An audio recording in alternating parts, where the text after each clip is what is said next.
at a chair, they need to kind of work with the table. So we're going to not sit at the tables, we're going to sit at the chairs.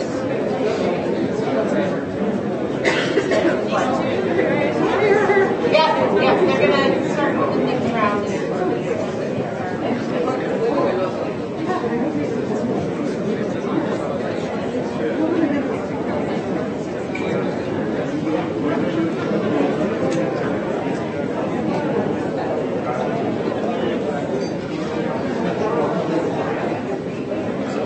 Just to let you know, group presentations are next, and we're going to go in order starting with one.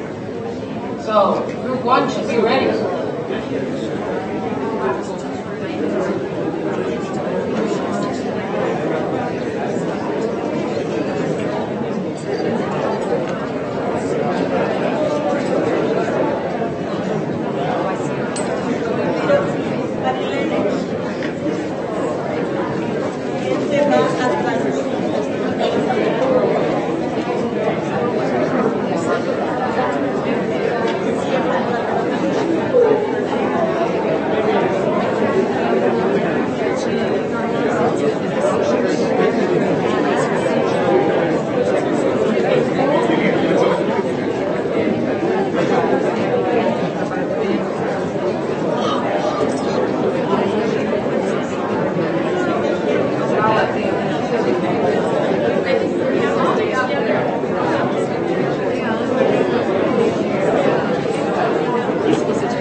Okay, we invite group number one to the stage to begin our final presentations. Thank you very much. I made it twice, so begin again. Sure.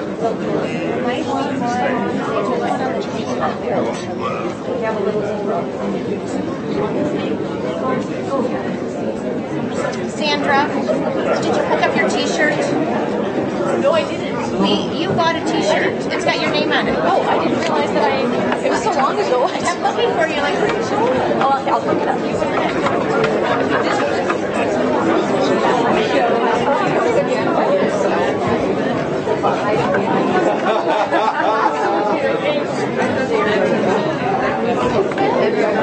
Okay, everyone, good luck.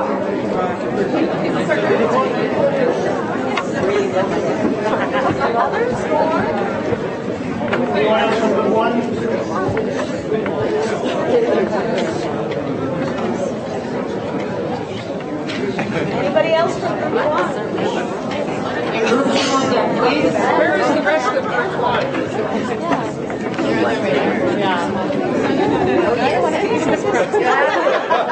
Always have to be people, you know? We always have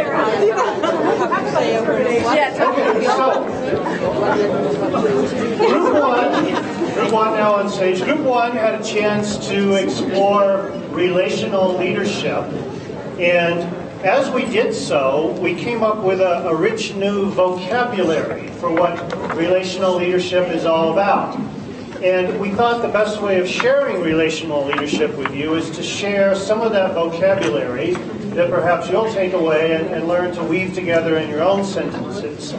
So with no further ado, here's our vocabulary about relational leadership. The talking stick. Okay, I'm sorry. Yeah. So the talking stick does its magic and transforms a discussion to a dialogue. Here you go. And let's not forget some of the ancient and not so ancient practices of community meetings and touching noses to breathe in each other's spirits and being in time as community leaders must. And remember that teachers don't have the answers. Teachers have the questions. And let's remember that healing circles are so important to the process of learning relational leading.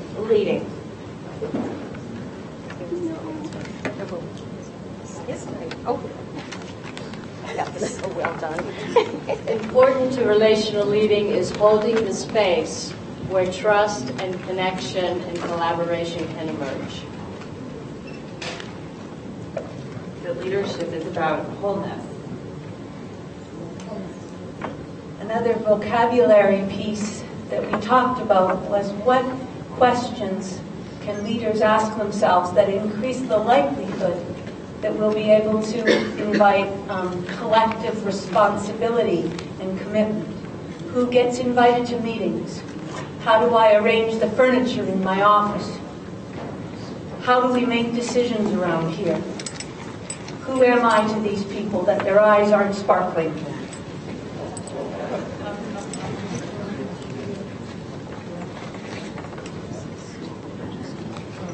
That relational leadership is a way of being and a coordinated activity. It's a practice of constant and continuous inquiry of self and others.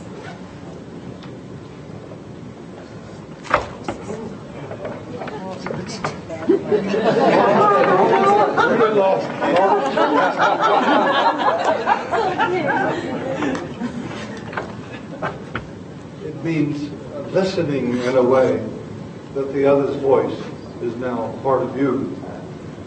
It means the next turn of the conversation should bring value to the relationship. To bring out the best of each one. It means that form follows function, and that we set conditions in which leading can emerge. The relational leadership, I believe, the power is below, and everybody can play the role of a leader. It means maximum autonomy. Chao Ping, can you say that in Chinese? In Chinese. In your language. Say it in your language.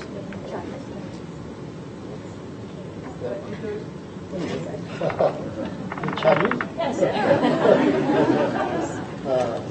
人人都可以成为领导者。Everybody can be 都可以成为领导者。Thank you.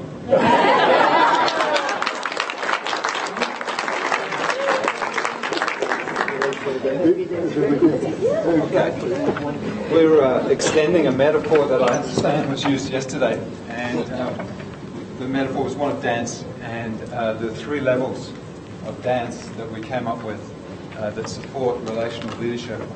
First, we all hold hands.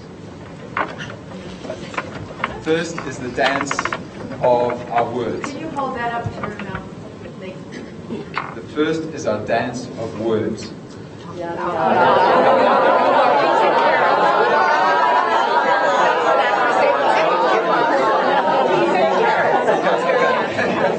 The second is a dance of non-verbals, our gestures and our expressions, our facial expressions.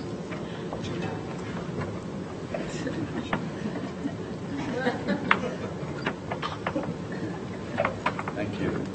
The last or third level is a dance of our stillness, a dance of closing our eyes, listening to the spirit in the group, and holding the space.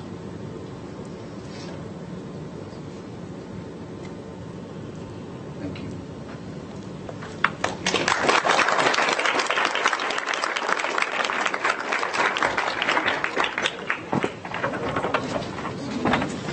Okay, group 2, we invite you, and thank you to group 1.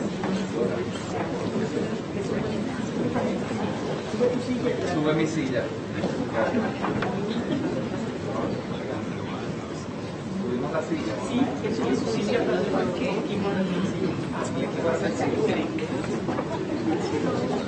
acá hay una, Marilena. Espérate. Group 3 on deck, please.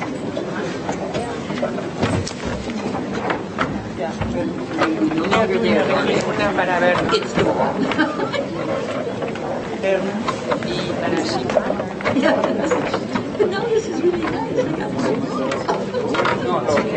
Los que van a estar en el equipo reflexivo, ¿quiénes son?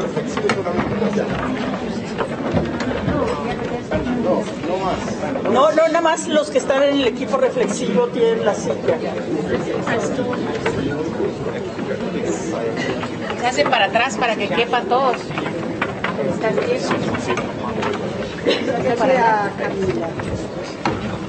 One second, Sofía.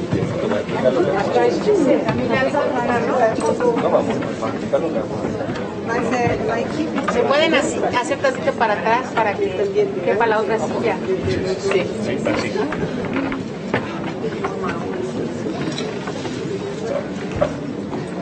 Porque estuvieron ayer. No, ¿cómo vas a explicar qué vamos a hacer? Yo creo que sí. Okay. Okay, so I'm going to explain what we're going to do. Voy a explicar lo que vamos a hacer. Being translated. We had two rich discussions, one yesterday and then in our theme group today. So we're going to talk a little bit about, we're going to have a reflective group that's going to reflect on our experience during our conversations during today. Entonces vamos a hacer un equipo reflexivo sobre la conversación que tuvimos ayer y la que tuvimos hoy. Y en vez de hacer un resumen, vamos a hacer un equipo reflexivo. Yeah, instead of doing a summary, we will be doing a reflective.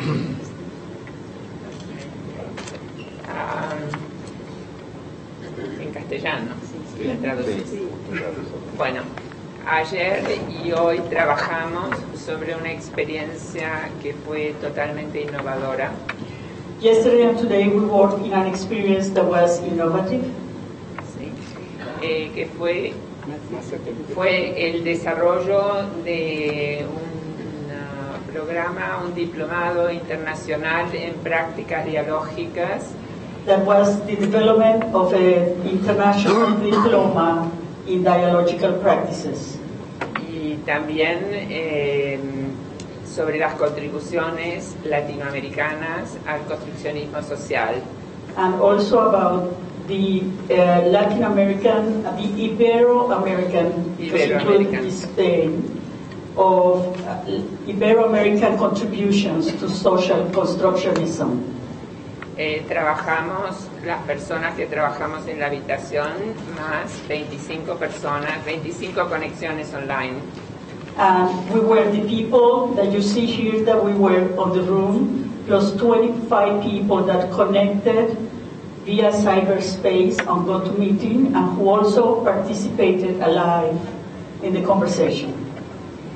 Entonces, digamos, mi reflexión y la reflexión del grupo es que el diseño de la experiencia que hicimos y los resultados de la experiencia. So my reflection is that the results of the experience fue que nosotros construimos sobre la base de una tradición cultural iberoamericana. Is that we constructed upon the base of the tradition of work in Iberoamérica, que coincide con algunos temas que fueron planteados en la reunión, en las presentaciones. En parte fueron planteados por David Cooper-Ryder y en parte por Ken Ergen. And they coincide in some of the points of some of the themes that were presented by David Cooper-Ryder and Ken Ergen this morning. De manera muy interesante cuando se referían al momento de trabajo en el que estaban ahora. In a very interesting way, because they talk about the moment in which they found themselves doing their work.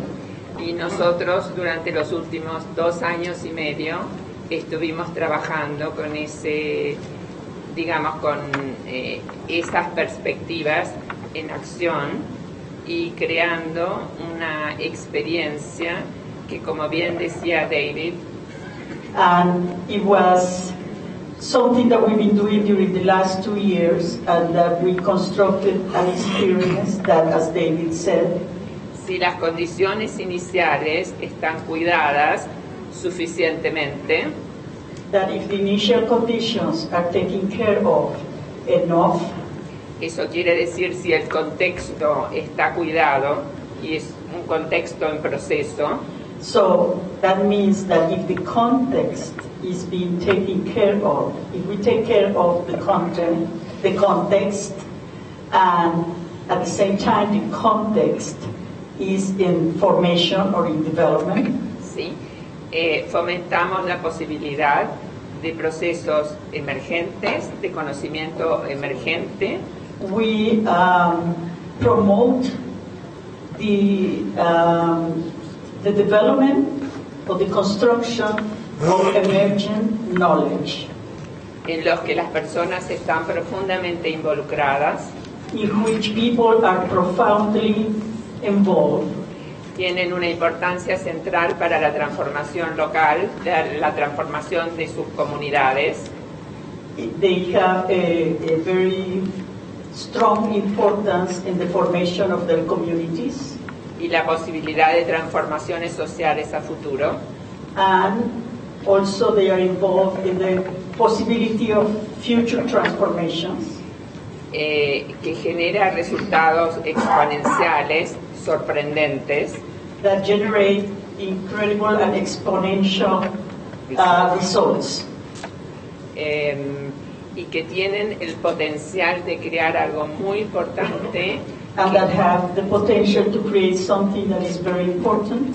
Que es un sentido de comunidad, de pertenencia y de libertad para crear y transformar. That I lost it provides a sense of freedom and liberty to create new contexts and new ways of working.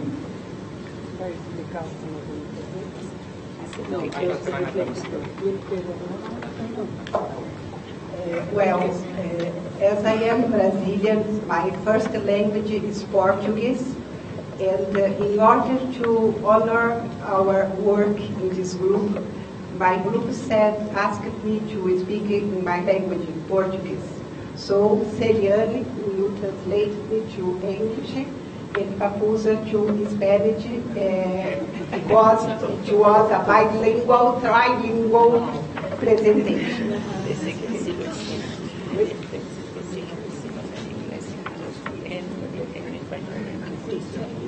Bien, já estou falando em espanhol. Bem, pertencer a esse grupo Foi uma experiência extremamente enriquecedora. To be part of this group was a very enriching experience.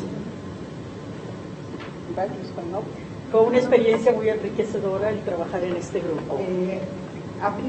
Uma das coisas que mais me tocou é a possibilidade de participar nos seus próprios tempos e nas suas próprias condições. One of the things that I was most touched about was the possibility to participate in this group in its own terms and own conditions. Una de las cosas más importantes fue el poder participar en este grupo con nuestras propias condiciones y dentro de nuestros propios contextos. E a forma foi muito rica, porque pude conhecer gente que eu nunca havia visto e trocar experiência, primeiro online e depois aqui pessoalmente. This way of working with a group allowed me to meet so many people I have never met before, first online and later on in person. Então, eu estou saindo muito sensibilizada e com muita vontade de seguir adiante. And now I'm very sensitive to that, and I'm leaving today. Como? Seguir adiante. Como? Seguir. Go ahead. Yes. E fico com 3 palavras. A palavra diálogo como ação. And now I have with me 3 main words. One is dialogue, and dialogue as action. Uma outra palavra que Tânia, nossa colega do Chile, relembrou da apresentação do Gergen hoje. Another word that Tânia from Chile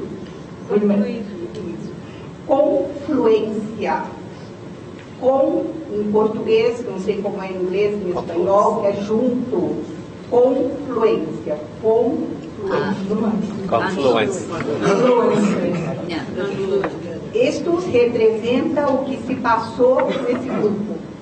Those words represent what has been happening around this group. A outra é colocar em ação o diálogo. And the other one is to put the dialogue in action. Em abril do ano passado, com Iaco Secula em Buenos Aires. Last year in April, with Iaco Secula in Buenos Aires, nós nos perguntávamos o que entendíamos por diálogo. We were asking ourselves what are we understanding as dialogue. E ele aconteceu na nossa ação. And it happened in our action. E como boa brasileira, and as a good Brazilian, a outra palavra é coordenação. The other word is coordination. E essa palavra me lembra a dança. And this word reminds me of dance. A forma como as vozes foram se juntando. The way how all the voices were getting together. Harmônica e esteticamente. Harmonically and aesthetically. E a melodia está neste livro que nós produzimos. And all this melody is within the book they just wrote. Do we need to finish? We can go on? No. Okay. Thank you. Thank you. Thank you.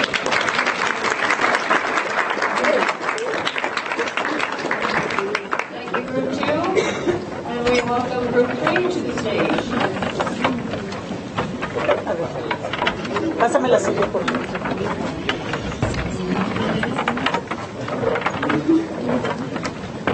Two chairs. Group 4 on deck, please.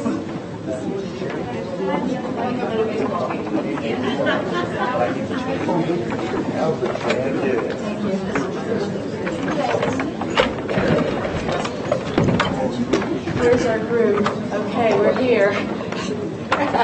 We see you. You can do it. You can be behind. So Back you up. at the end of our session, we said, "Who wants to represent our session?" And they're like, "You do it." You know, it's like, and why that was will become clear in a minute, because the way we designed our session was we gave people a case, and we asked them, to go off for 30 minutes and tell us how you would consult to this case and what principles of transformational change you would use and what would be the activities over the next year. So Diane and I got to sit there for 2 hours and listen to a very rich set of ideas, and Maria captured those. So if you go to the website, there are, I think, over 60 principles of transforming large systems that are available to all of us there. And so I think what we decided to do is just come up here and talk to each other about what our experience was of that 2 hours. And we have 4 minutes to do that in, is that right? 3. 3, okay. Well, first of all, I just want to say I love the idea of doing the case. I thought that worked really well. It really did work well. Yeah. And we didn't have to do anything. And we didn't have to do anything. And I also loved our conversation while they were out. We were sort of remembering some of our own principles that we had no voice to. Yeah. And a lot of them came up. Yeah. We had a really smart group of people. We did. We had a smart group of people. Yeah. I have to say I was very impacted by the Belgians with the guerrilla research teams. Yeah. Their Luke idea, and Luke. Yeah, Luke and Luke. They were going to. Their idea was to train a bunch of students to go out into the community as guerrilla research teams, asking specific people. It makes sense if you know the case. It's about Aboriginal learning and education and how to increase it. And that sort of thing. It was a great idea, and I thought it was very provocative for the rest of the room. It was. I mean, and the inquiries were go to the grocery store. And ask somebody for 5 or 10 minutes of their time. It wasn't like sit down, because that was another piece that kept coming through, is to understand the language of the local, the cultures, and in this case, youth. So it had to be youthful. It had to have an understanding of the indigenous culture. So we had rich conversations about how to design a process that really is in the language of the culture, and then of course your comment of if we go too much into the culture, where is the opening for transformation? Yeah, that's one of the things listening to people talk about that really showed up for me was this paradox we live in of needing our methods to be familiar enough that people don't immediately say get out of the room, but they need to be countercultural to the system in which they're being implemented. They're not transformational. That's right. And so then the one group that talked about fresh air. Yeah. So one way to create that opening is to, again, go out and look for best practices in many of different areas, not to find them and replicate them, but to be expansive of the conversations that are going on.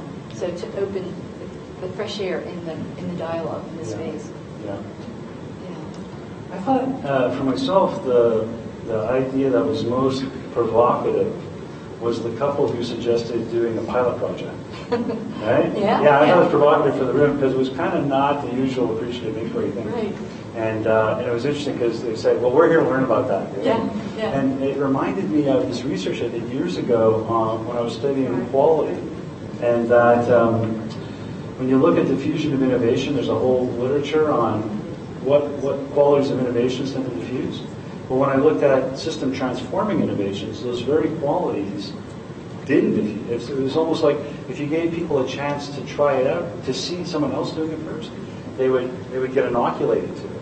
Right? They say, okay, now I get it. So now we know how to put up the wall so it won't happen here. And but then I was talking to Luke about it later, and it was almost like, but in that work, we never engaged the targets in developing the experiment to begin with. Right? Wouldn't that make it different? And that came out loud and clear in many of the different groups. It's to, what is our role? Is it to do the design or facilitate even the groups designing their own process for change and their own principles of change? So that was very exciting. I thought one of the discussions that was enlivening was the whole question of power. And then both you and I said, and because people kept saying we have to attend to power. What do you mean to attend to power? And then there were some really important ideas that came out in terms of looking at who's in the room, in the dialogue, but also looking at how things are done again in the different cultures. I think we could spend 2 hours just on what do we really know about how power works in the transformational change process? I think there's one idea that those with power have to be engaged. Absolutely. But a lot of times in a transformational change process, we're asking them to work against their own self-interest. Right. It's a very complicated issue. And you look at where things are really transforming these days. Like in the Middle East, like in the Arab Spring. I don't think a lot of the power players are going, yeah, I want to sign up for that. I mean, the one practice that did come out was then how do you make it big enough? So if this is the presenting system, how do you work beyond that system so that then there's a more compelling cause? And that's my word, that a more compelling purpose, I think, came out, that would attract people in and maybe help people see the benefit of sharing their power. Well, I think the person who brought that point up, and I agree with her, she said, there's some organizations you can compel people to show up. But if you're working in a community, you can't. And I think increasingly, even in organizations, it's a voluntary act to get engaged. And so how do we get people to engage in a transformational process?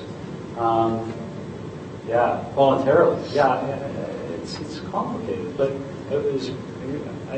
it's just a great session. It was a great conversation. Very rich. Thanks. So now next time we'll do one on power. Okay. No, good deal. All right. Thank you all.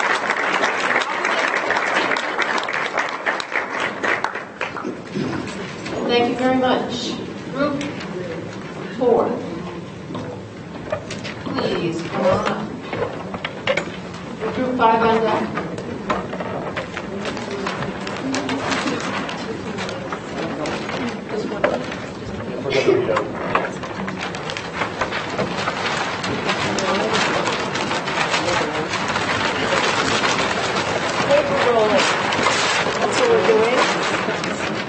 Good afternoon.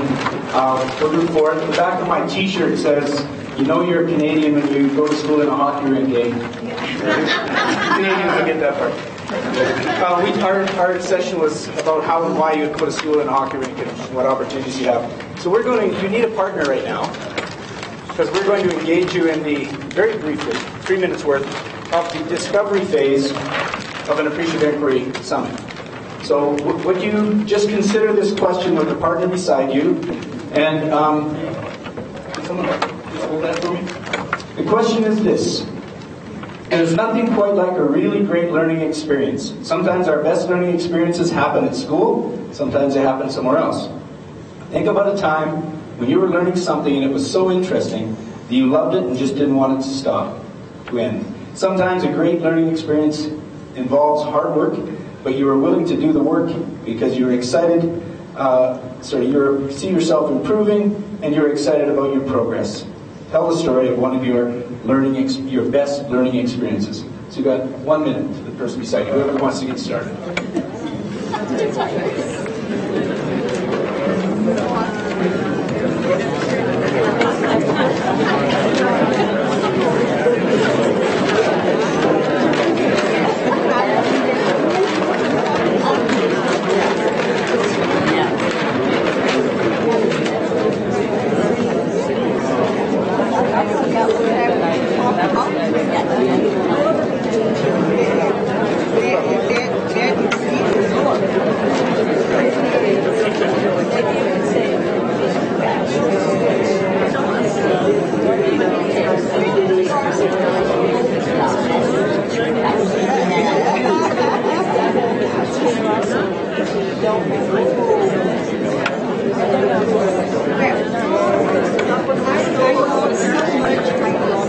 So this is probably incredibly mean-spirited, but I'm going to cut off what I hope are some good conversations. I hope you'll enjoy them later, carry them on. So it's a good sign when you don't stop talking about your learning experience. But that question, we think that if we were to have carried that out and allowed you to each tell your story, and then we'd have harvested all the common themes, the themes that we believe would come out would be things like relevancy and choice and hands-on and great teachers and number one, probably relationships. Just our guess, based on the experience we've had. But we talked about some questions Things like, did God invent 8x5 timetables? And 9 to 3 school days? And, composite high schools. So we talked about those things, about changing the paradigm. And we decided that we could do some amazing things. You want to say what you have? Oh, sorry. Yeah, we have a school in hockey rink. That's true. Mine is just through the Pursuit inquiry process, we're able to build these new structures. Having a teacher with whom I did not share a language teach me Ikebana. Oh, amazing. Sensitive relational learning. That what,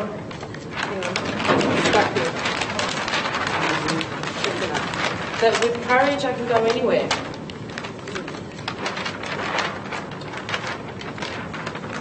My best learning experience, most positive learning experience, is when a 14-year-old Seashell native lad named Dwayne Paul taught me that when you're in an altercation and after it's over, both people walk away smiling.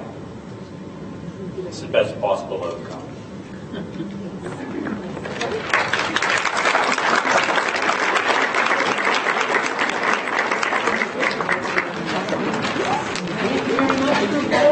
And now group 5.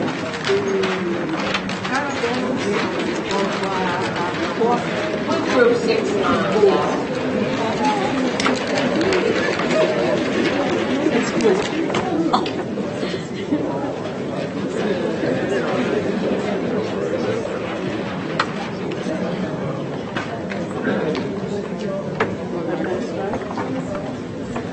You're going to start? You're not? I'll show them.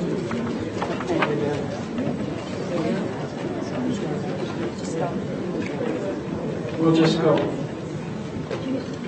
I have to say that I have been really privileged to be saturated with healthcare over these last 2 days. My choice. And I'm just so impressed by the quality of the work that has gone on in the 5 healthcare dialogues that I have participated in. And we're going to hear now a little bit about the last one. But in speaking about our one today, it really was a culmination of an evolving process that began first thing yesterday. So, I'd like to have others make comments about what they have to make, and then I have a few comments at the end. The experience was fantastic. I was with the Colombian group in this group, very generous, giving, and we created, I think, like a learning or co-constructed a learning community where everybody was giving ideas, and we were all very enthusiastic. The group was very generous in asking the Colombian group to share our experience in working with the largest hospital in Colombia, where we are working to humanize health services or healthcare services. And one of the members of our team is Álvaro Gutierrez, who is a doctor, who happens also to be a doctor. And they asked him such wonderful questions about healthcare and transforming healthcare, and some of the characteristics or the things that he does in his practice. And so he was very enlightening to all of us to say how he uses Harlene Anderson's idea of not being an expert. He works in an ICU unit, and so he was telling us how in order to reduce the power between the patient and the doctors, and also to humanize his services. He's talking about using Harlene's idea of the patient is the expert, so that he would take his expertise off and talk to the patient and the family about their history, their interests, what they're all about. That was number one. Number two was to touch the patient and create a physical contact. Number three was to give hope, no matter how difficult the situation is to always tell the patient and the family that while we're alive, there is hope. Number four was answer every question they ask. Answer every question they ask, no matter what it is. And number five was fantastic. Number five was he has taught his nurses in the ICU unit about their facial language, facial nonverbal language, and he has told them, he said, sometimes when he sees their faces, he says, you look sicker than the patient. So, change your face.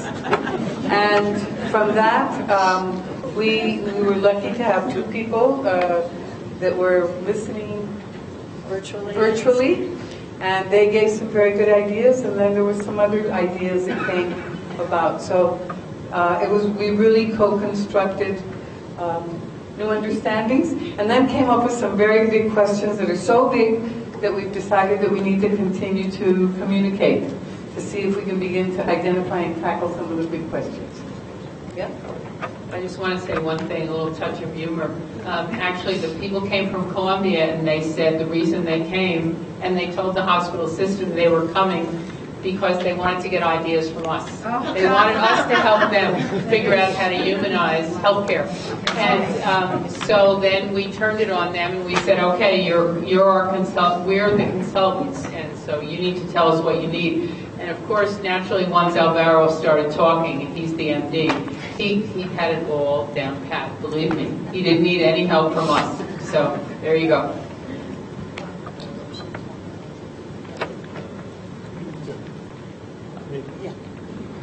Okay, you can tell we haven't planned this out that well because we have spent all our time basically committing ourselves to continue what we're doing. Our goal is to take the people who have been participants with this and to create an ongoing effort to help Taos become a leader in healthcare reform. And we have created a committee that is going to continue to do this. There may be 2 focus books coming out of our meetings here over these last 2 days. And we are looking to how we really can make an impact in a way that will be significant in the need for our reform of our healthcare system. And that commitment is solid. We're going to take what Diana said this morning about designing conversations as the starting point for our conversations, to think about, what are the right questions to ask, who are the right people to gather together, et cetera, because the questions and the issues we were talking about were so big, we realized the wisdom of design. Thanks, Diana. And first of all, I want to thank, I'm very grateful for the opportunity of sharing some ideas. I'm going to share something I've been working on for some time. It's still work in progress. And I've written a document which is entitled Open Innovation Health Enterprises. And I don't expect you to know what that means.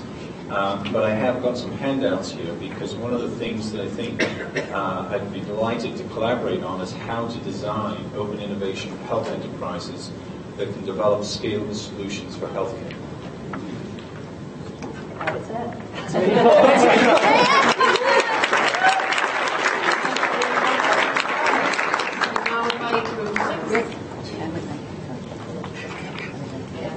And 7, and get ready.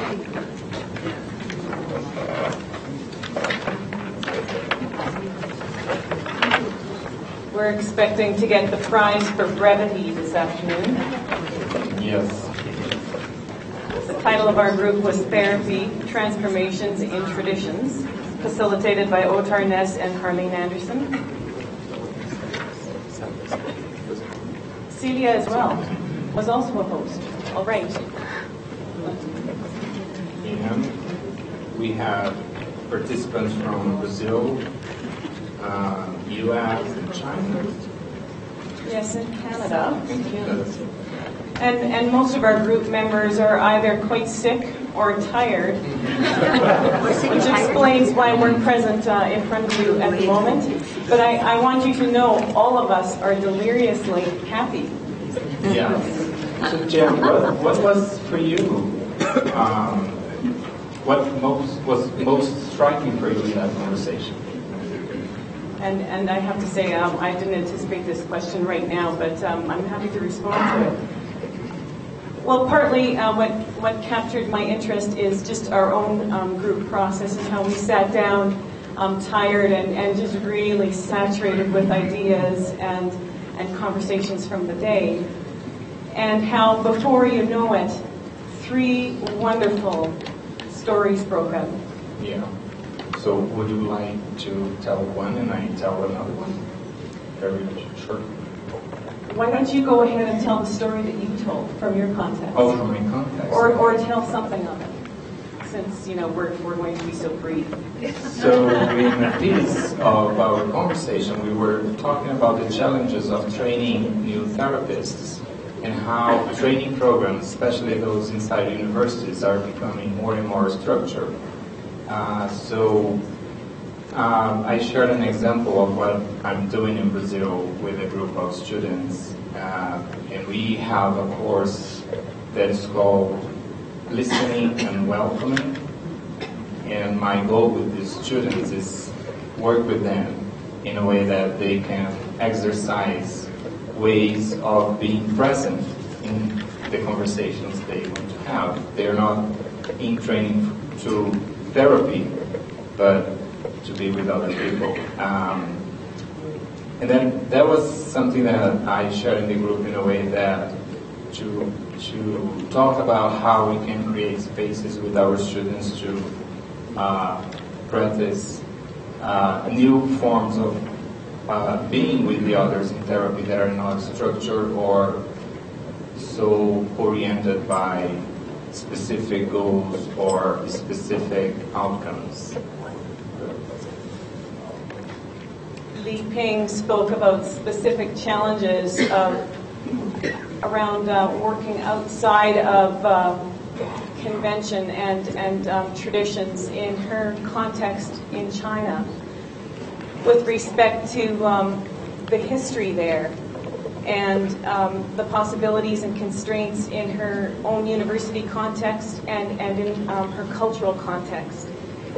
And Celia shared some very moving stories of cleverness and compassion and courage as she spoke about her work with people who had psychiatric diagnoses that would be considered very severe, and how she was able to, together with participants, create a space that they named as home, even though it was right in the center of conventional psychiatry. And a very interesting piece of it is, how Celia was trying to connect everybody around this group project. And one of the things that she did was really inspiring, was go and talk to the drivers who were picking these clients, these users at their houses, and then trying to work with the drivers about how important their work was in creating also the space and the conditions for these people to participate fully in what she was proposing or what she was building with them. So it was a story of belonging and inclusion, and it was so unique and utterly inspiring. And so it was such a privilege to sit down with our group this afternoon.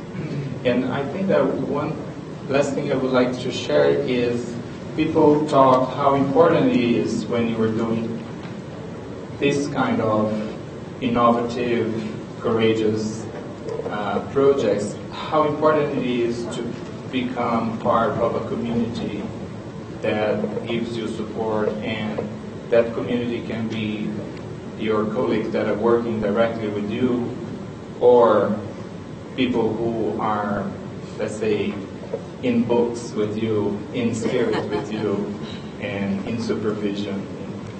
For your own protection, and also just for the fun of it. Yes. Thank you. Thank you.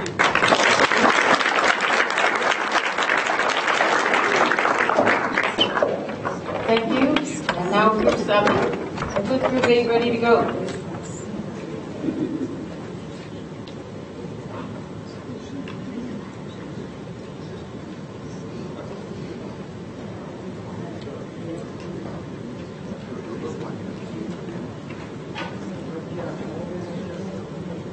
You are always with yourself. That's true. Yes. That's a good point. Yourself.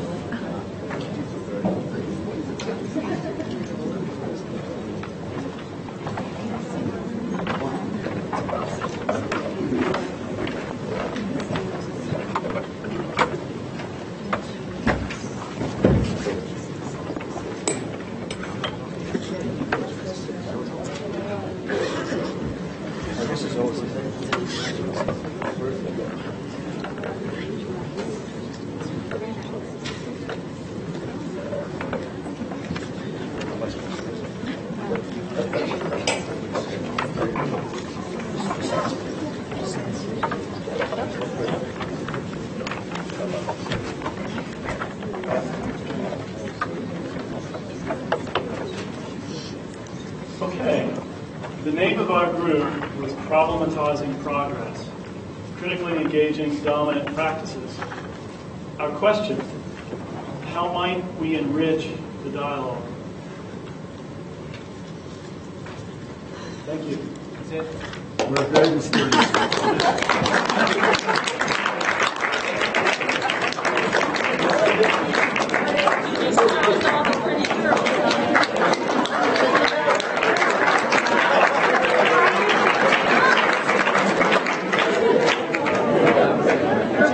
Thank you. And now group 8. I think there might be a competition here.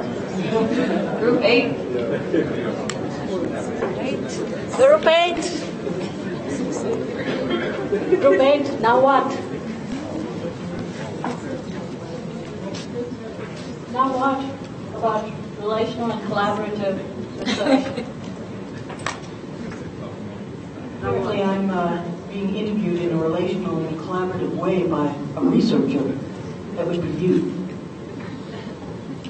Now what? Now what? Where do we go from here? It was a very brief group we had. Only my summary. I got elected to be here because I was the only one that summarized in the group. So my summary of what happened in our group was that it was both mystifying and demystifying. We were talking about relational and collaborative research. What the heck did that mean? And I'm happy to say that I'm much more informed now, but I am in a sort of co-model that came about because of the way that we described our discussion, I guess. And I think now what would be to become more performative and blah, blah, blah. And blah, blah, blah.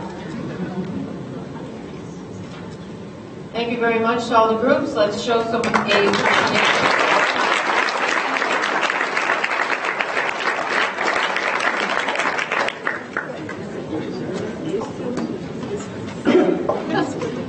Okay, the next thing we'd like to present is from our resident artist, Sarah, and our resident audacious person, Margie.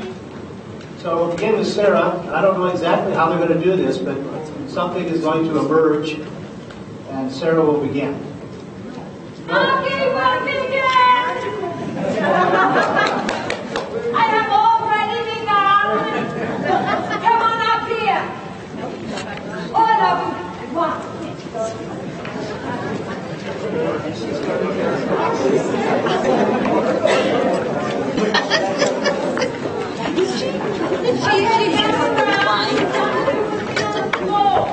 So everyone, I don't want to use the microphone.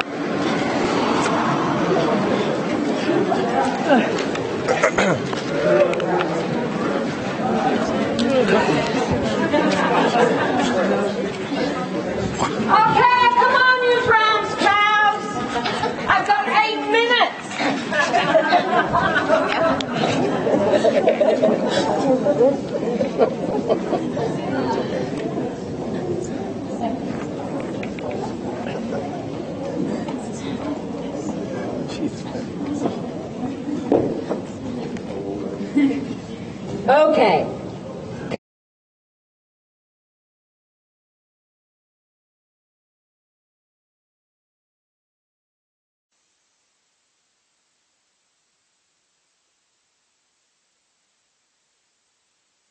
Of connection.